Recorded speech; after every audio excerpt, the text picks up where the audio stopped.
राजन, तुम्हें संतों के दर्शन से परम पुण्य मिलेगा, किंतु ध्यान रहे सभा में विश्वामित्र को प्रणाम मत करना। परंतु मुनिवर, वे तो परम तपस्वी हैं। जैसा मैंने कहा वैसा ही करो राजन।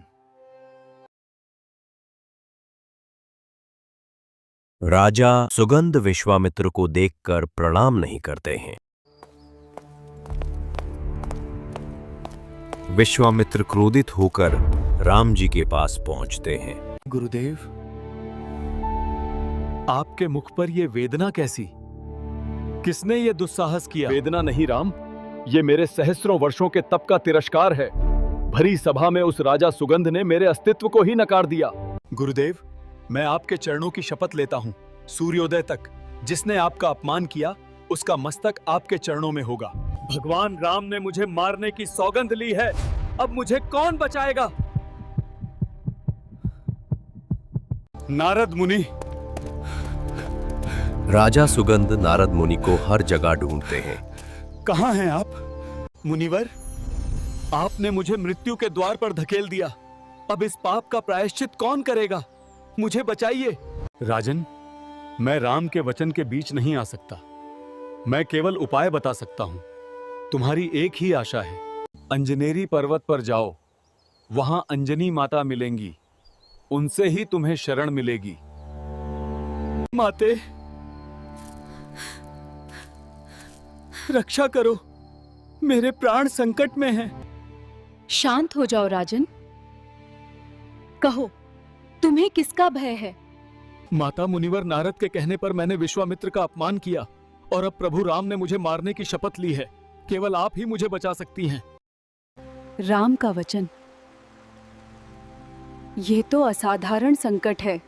राजन, तुमने विश्वामित्र का अपमान क्यों किया? क्या ये कोई बड़ी लीला है? तुमने मेरी शरण ली है, मैं तुम्हारे प्राणों की रक्षा का वचन देती हूँ। माता। संध्या काल में हनुमान जी अंजनी मां से मिलने आते हैं।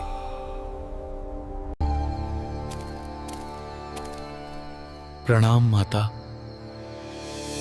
माता, आपके मुख पर यह चिंता कैसी? क्या कोई संकट आया है? हाँ पुत्र, संकट तो आया है। एक ऐसा वचन दिया है मैंने जो मेरे सम्मान से जुड़ा है। क्या तुम मेरी लाज रखोगे पुत्र? क्या तुम इसकी रक्षा का ये भार लोगे? मां की आज्ञा मेरा धर्म है। मैं श्री राम के चरणों की शपथ लेता हूं, मैं इसकी रक्षा करूंगा। पुत्र, जिसे तुम्हें बचाना है वो राजा सुगंध है, और जिससे बचाना है वो स्वयं प्रभु राम है।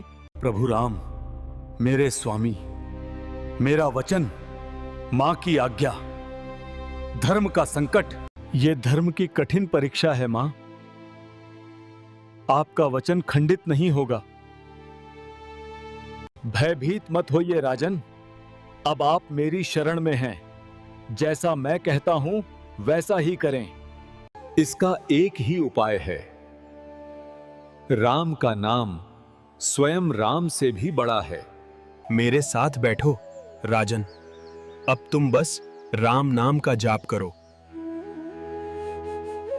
श्री राम जय राम, जय जय राम, जय जय राम। श्री राम जय राम। हनुमान, तुम इस अधर्मी के रक्षक? मेरी आंखें मुझे धोखा तो नहीं दे रही? हे मेरे प्रभु, आपके चरणों में इस दास का प्रणाम। प्रभु, मैं जानता हूं आप यहां क्यों हैं, पर विधाता ने मुझे एक धर्म संकट में डाल दिया है। कैसा धर्म संकट हनुमान? मैं गुरु विश्वामित्र को दिए अपने वचन से विवश हूं। इस पापी का वध निश्चित है। हे मेरे प्रभु राम, जैसे आप अपने गुरु के वचन से बंधे हैं, मैं भी अपनी माता को दिए वचन से बंधा हूं। मैंने इन्हें जीवन दान का वचन दिया है। हनुमान, मेरे मार्ग से हट जाओ, अन्यथा मुझे विवश होकर तुम पर प्रहार करना पड़ेगा। प्रभु, आप अपनी प्रतिज्ञा पूरी करें और मुझे मेरा धर्म निभाने दें। मैंने आपके चरणों की शपथ ली है, उसे कैसे असत्य कर दूं?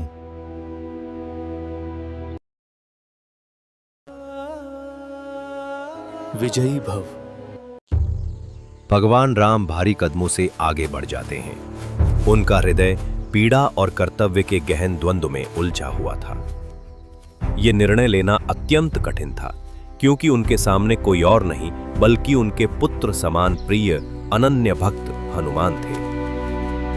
कुछ क्षण के गहरे मौन और विचार के बाद प्रभु राम ने अपने धनुष को दृढ़ता से उठाया और अपना बाण चलाया।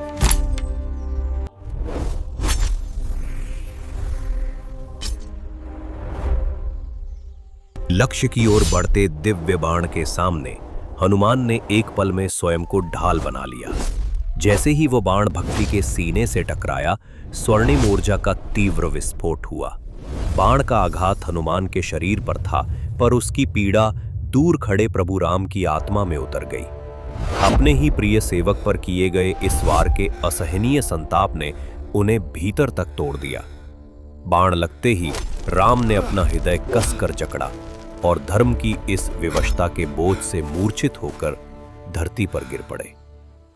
चोट भक्त को लगी, पर स्वामी चेतना खो बैठे। मेरे प्रिय हनुमान,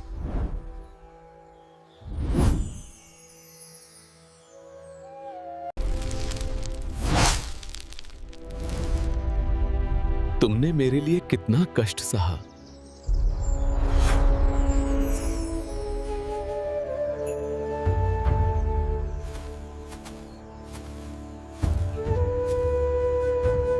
मुनिवर, मुझे क्षमा करें। राम, मैंने इसे क्षमा किया। इसका उद्देश्य इसे सुधारना था, इसका वध करना नहीं है। आज संसार ने जान लिया, भगवान का नाम ही परम शरण है।